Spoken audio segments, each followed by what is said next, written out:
Students, whatever homework is given to you, you have to submit it on the very next day between 8 am to 1 pm to the given WhatsApp number, and it is compulsory to submit your homework as your attendance will be marked on the basis of your submission.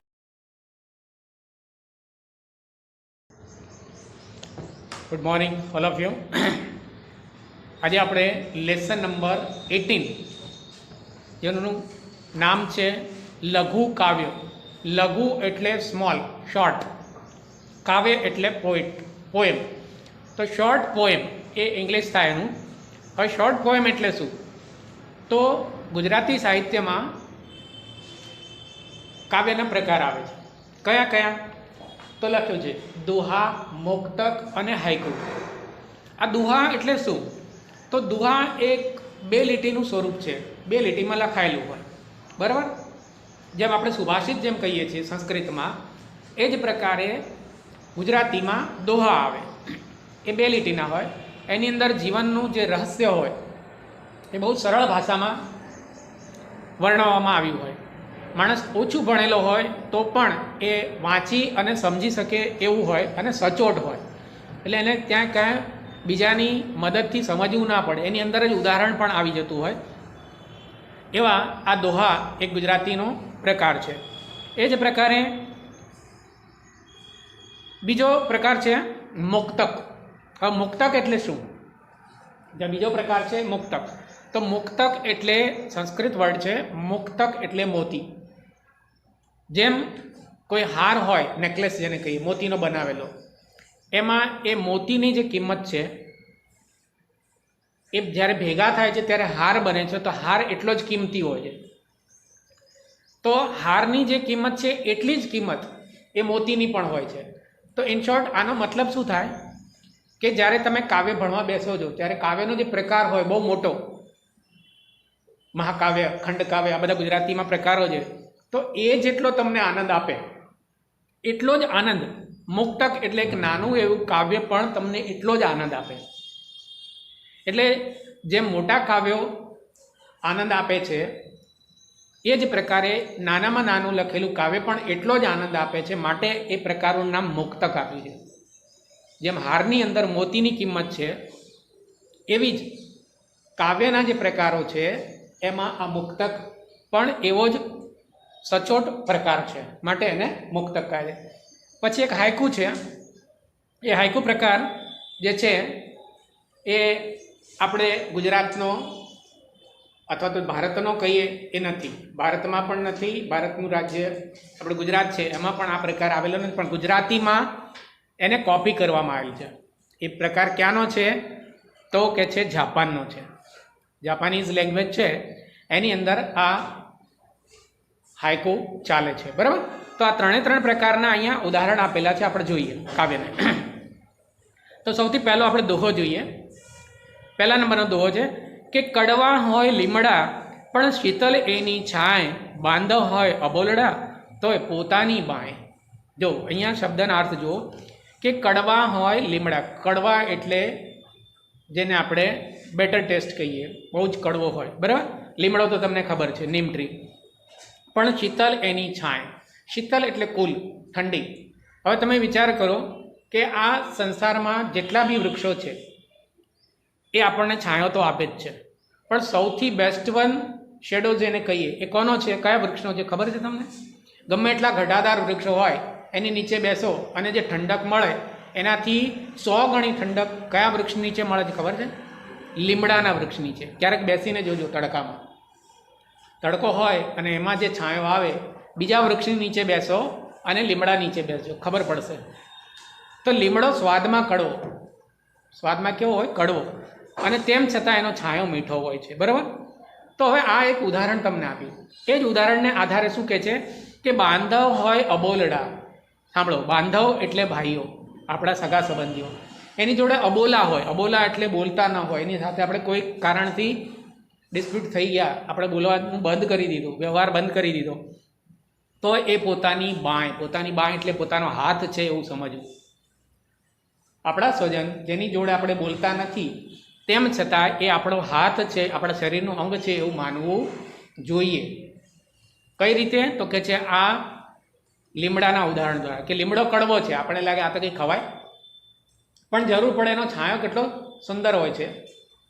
એમ જ્યારે મુશ્કેલીનો સમય આવે ત્યારે તમારા સગા સંબંધીઓ બધા જ આપણા જ છે એવું માની અને વ્યવહાર કરવાનો. બરાબર? હવે જુઓ, આ પહેલો જે દુહો આપણે કર્યો એ તમને પરીક્ષાની અંદર એક વિચાર વિસ્તાર નામનો પ્રશ્ન પૂછાય છે. તો વિચાર વિસ્તારમાં આવી પંક્તિઓ મૂકે. હવે આને મેં એક્સપાન્ડ કરી, કેટલી બધી લાઈન કરી, ખ્યાલ આવી ગયો તમને? એક તો દુહા શું છે, એનો પ્રકાર કેવી રીતે બન્યો, અથવા એ પ્રકારની અંદર જે જ્ઞાનની વાત છે એ કેવી રીતે મૂકવામાં આવી છે, સચોટ રીતે, સરળ ભાષામાં, આ બધું લખવાનું. પછી આ પર્ટિક્યુલર જે આપણે દોહો લીધો એ દોહાની અંદર શું છે એ સમજાવ્યું. અને છેલ્લે કન્ક્લુઝન લખો કે આમ જીવનમાં ક્યારેક કડવા મીઠા અનુભવ થતા હોય આપણા સગા સંબંધીઓ જોડે, તો એનો મતલબ એ નથી કે સંબંધ આપણે કાયમ માટે કાપી નાખવો જોઈએ. માનો કે આ હાથ છે, તો હાથમાં કોઈ ઇન્જરી થાય તો શું એનો મતલબ એવો કે હાથ કાપીને ફેંકી દેવો?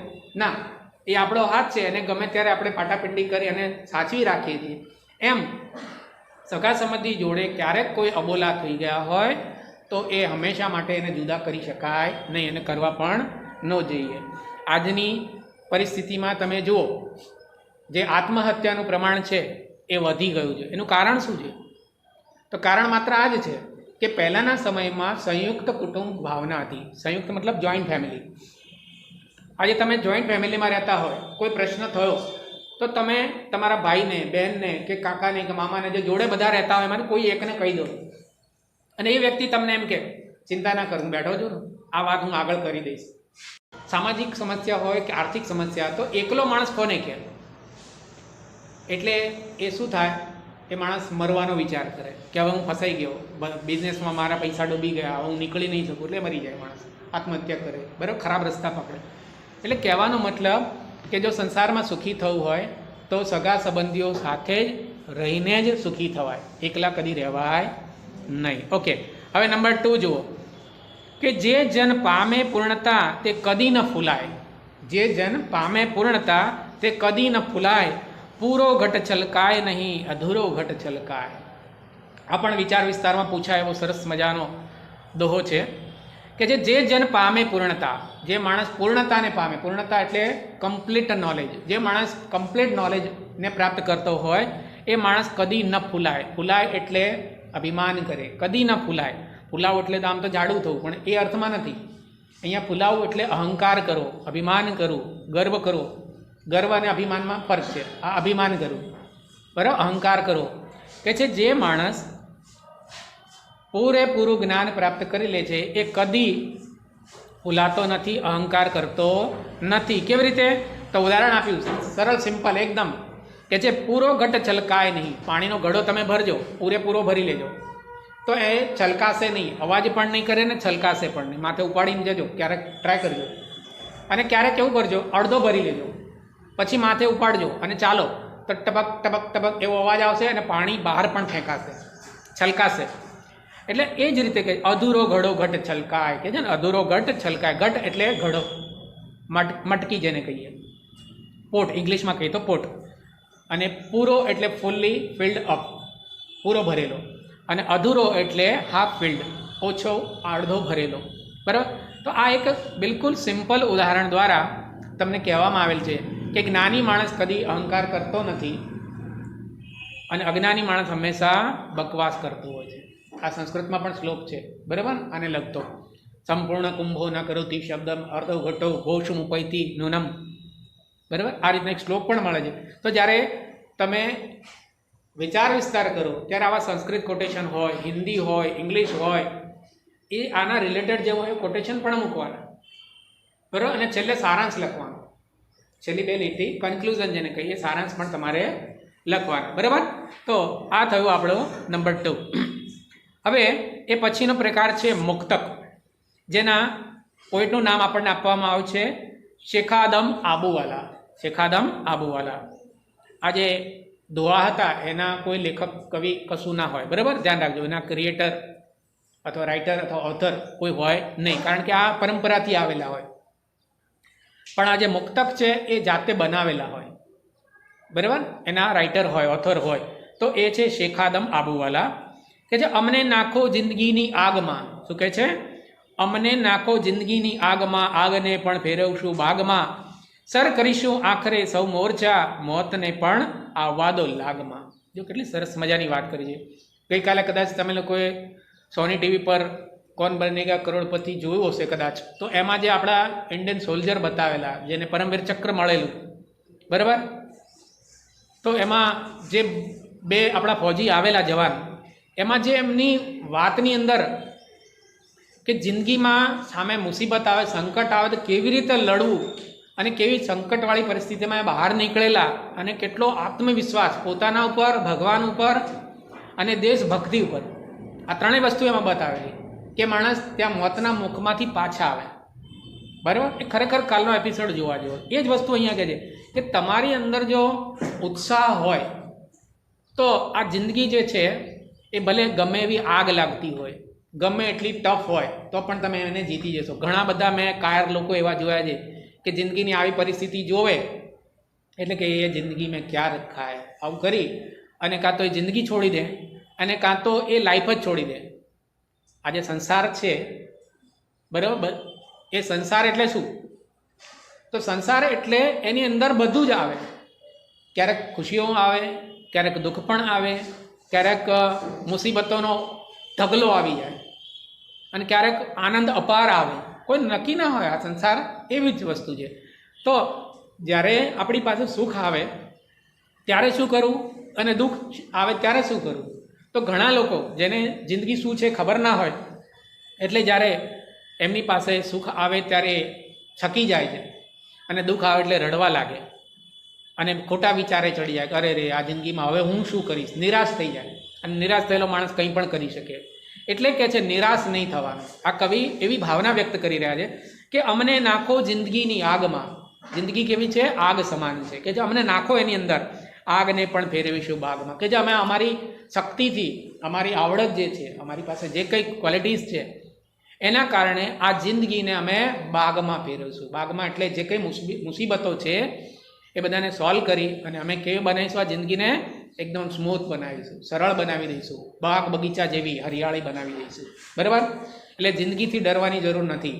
ઘણા છોકરાઓ પરીક્ષા આવે એટલે મને પેટમાં દુખે છે, મને તાવ આવે છે. પરીક્ષા આવે ત્યારે જ થાય. કેમ? કારણ એક જ છે કે પરીક્ષાનો ડર છે. પણ તમે અત્યારથી જ વિચારો કે ભણવાનું છે તો પરીક્ષા ફાઇનલ જ છે. બરાબર ને? 10th છો એટલે બોર્ડની એક્ઝામ ફાઇનલ જ છે. પછી એ તમે મનમાં રાખો કે ના છે જ એટલે કરવાની, તો તમને ડર નહીં લાગે. પણ બોર્ડ નથી, હું 10th છું ને મારે એમને એમ પાસ થવું છે, તો બોર્ડની જેવી એક્ઝામ ડિક્લેર થાય એટલે તરત તાવ આવે, ઠંડી લાગે, માથું દુખે, પેટમાં દુખે. What is this? તો આ બધા ડરના કારણ છે. આવું રાખવા નહીં. સામેથી કહો કે સર, આ બોર્ડની પરીક્ષા છે ને, 80 માર્ક્સનું પેપર આવે છે ને, 80 શું સર, 100 માર્ક્સનું લો. અરે 800 માર્ક્સનું પેપર લો ને, શું ફરક પડશે? પૂછવાના છે એ શામાંથી પૂછવાના છે? આપણી ટેક્સ્ટ બુકમાંથી, આપણા સિલેબસમાંથી. બહારનું તો કંઈ પૂછવાના નથી. તો તમારે એમ કહેવું જોઈએ આમ કોન્ફિડન્સ સાથે કે સર, તમારી તાકાત હોય એટલા પ્રશ્નો કાઢીને પૂછો. સફિશિયન્ટ ટાઈમ તો આપવાના જ. માનો કે હું 800 માર્ક્સની લઉં તો એટલે જ ટાઈમ આપવાનો ને, તો લો ને. તમારે જે પરીક્ષા લેવી હોય, શું ફરક પડે છે? કારણ કે ચોપડીમાંથી જ કરવાના ને, બુકમાંથી. તો આવો કોન્ફિડન્સ સાથે તમે જો જંપલાવી દો તો તમે 100% સફળ થાવ. પણ આપણે તો અરે બાપરે, આટલી મોટી બુક, અરે રે, હું ક્યારે તૈયાર કરી, સાયન્સ આટલી મોટી. હા, તો આવું બધું વિચારનાર માણસ ગભરાઈ જાય. આવું નહીં વિચારો. કહી દો કે ભાઈ તમારે જે પરીક્ષા લેવી એ લો, કારણ મારી પાસે એનું મટીરિયલ તૈયાર છે. ચોપડીમાંથી આવને તમને ખબર જ છે, તો ભાઈ શા માટે ડરવું જોઈએ? એટલે કે છે અમને નાખો જિંદગીની આગમાં, આગને પણ ફેરવીશું બાગમાં, સર કરીશું આખરે સૌ મોરચા. સર કરીશું એટલે પાર કરીશું. જે અમારા ટાર્ગેટ હશે, અમને જીવનની અંદર જે કંઈ અમે એક એમ રાખ્યા હશે એ બધા પાર કરીશું. કે ભાઈ હું મોટો થઈશ, કલેક્ટર બનીશ, હું મોટો થઈશ, એન્જિનિયર બનીશ. જે અમે ટાર્ગેટ રાખ્યા છે પૂરા કરીશું. બરાબર? પછી કહે છે મોતને પણ આવવા દો લાગમાં. અને એક સમયે તમને જો આ જિંદગીમાં સૌથી મોટો ડર હોય ને, બધાને, તમને, મને, પશુ પક્ષી બધાને સૌથી મોટો ડર શેનો છે? મૃત્યુનો. સાંભળજો, મૃત્યુ એ નિશ્ચિંત છે કે આજે નહીં તો કાલે, નહીં તો 5-25 વર્ષે 100 વર્ષે આવવાનું છે, ફાઇનલ છે. છતાં બધાને મોતનો ડર લાગે છે. લાગે છે ને તમને, મને, બધાને? હમણાં હું કહું કે આ 2 વાયર અહીં કાઢું છું, કોણ અડશે? કોઈ ના અડે, કારણ બધાને જીવન વહાલું છે, મૃત્યુ નહીં. બરાબર? તો મોતનો ડર હોય છે. છતાં કવિ શું કહે છે કે જ્યારે અમે આવી મુસીબતમાં હોઈએ અથવા તો જીવન જીવતા હોઈએ અને ક્યારેક એવી પરિસ્થિતિ આવે કે સામે મોત દેખાય, જેમ કે અમે જવાનોની વાત કરી, તો એ કેટલા 1000 મીટરની ઊંચાઈ ઉપર ચડેલા બરફ સિવાય કશું જ નહીં, સામે મોત દેખાય. અરે મોત તો ઠીક છે, એક પ્રસંગ એવો કીધો કે એ લોકો 6-7 જણા હતા, એમાંથી એ બધા મરી ગયા, એક જ વ્યક્તિ આ જીવિત હતો. અને છતાં પેલા લોકો એવું કહ્યું કે આ બધા મરી ગયા છે કે નહીં એ ચેક કરો. તો પેલા જે ડેડ બોડી પર હતા ફાયરિંગ કર્યા. તો આ વ્યક્તિ જે જીવતો હતો, મિસ્ટર યાદવ કરીને હતા, તો એના અહીંયા ગોળીઓ મારી અને પગમાં, છતાં એ ચૂં કે ચા ન બોલ્યા. સાંભળો, જો એ વખતે અવાજ કર્યો હોત તો અહીંયા ગોળી વાગી જાત, મરી જાત. એ બધાને એમ કે આ મરી ગયા છે.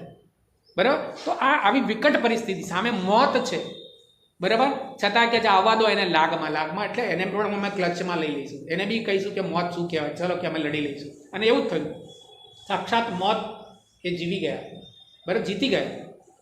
કારણ કે એમાં એક ઉત્સાહ હતો કે ના, અમારે કંઈક કરવું છે, દેશ માટે કરવું છે. બરાબર? તો આવો ઉત્સાહ રાખો, એવું જ આ કવિ શેખ આદમ કહે છે કે છે મોતને પણ આવવા દો લાગમાં, એટલે કે એને પણ અમે દેખાડી દઈશું કે અમારી શું તાકાત છે. બરાબર? મોતથી ગભરાવાની કોઈ જરૂર નથી. બરાબર? તો આ સરસ મજાના મુક્તકની વાત આપણે કરી. હવે એક બીજું મુક્તક છે. પાંજરાનું બારણું ખોલીને પંખીને કહેવામાં આવ્યું, હવે તો મુક્ત છે. પંખીએ બહાર નીકળી માણસ સામે જોયું અને પાછું પિંજરામાં ભરાઈ ગયું. હર્ષદ ત્રિવેદી છે આ મુક્તકના કવિ, હર્ષદ ત્રિવેદી છે. સાંભળો શું કહે છે. પિંજરાનું બારણું ખોલીને, કોઈ પિંજરાની અંદર પક્ષી છે, એનું બારણું ખોલ્યું અને પક્ષીને કહેવામાં ભાઈ જા તો મુક્ત છે, હવે જતો રહે. પક્ષી બહાર આવ્યું, પછી માણસ સામે જોયું, પાછું અંદર બેસી ગયું. તો આ એક સચોટ તમારા માટે એક હૃદયને સ્પર્શી જાય એવી વાત કરી દીધી માણસના સ્વભાવની. માણસનો સ્વભાવ કેટલો વિચિત્ર છે. પોતાના સુખને ખાતર, પોતાના આનંદને ખાતર પશુ પક્ષી જે કુદરતે બનાવેલા છે મુક્ત રીતે ફરવા માટે, વિહરવા માટે, એને આપણે બંદી બનાવીએ છીએ. એટલે જેવું પક્ષી બહાર આવ્યું એટલે તરત એણે માણસની આંખ સામે જોઈને વિચારી લીધું કે હું અત્યારે છૂટી જઈશ, પણ ફરી કોઈ પકડીને મને પાછો પાંજરામાં જ નાખવાનો છે, એના કરતાં બેટર છે પાંજરામાં પડ્યો રહું. એટલે આ માણસની નીચતા, એના સ્વભાવની નીચતા, એના ઉપર કટાક્ષ કરેલું આ મુક્તક છે. હવે આના પછીના દોહા આપણે સેકન્ડ લેક્ચરમાં કરીશું. Okay, thank you.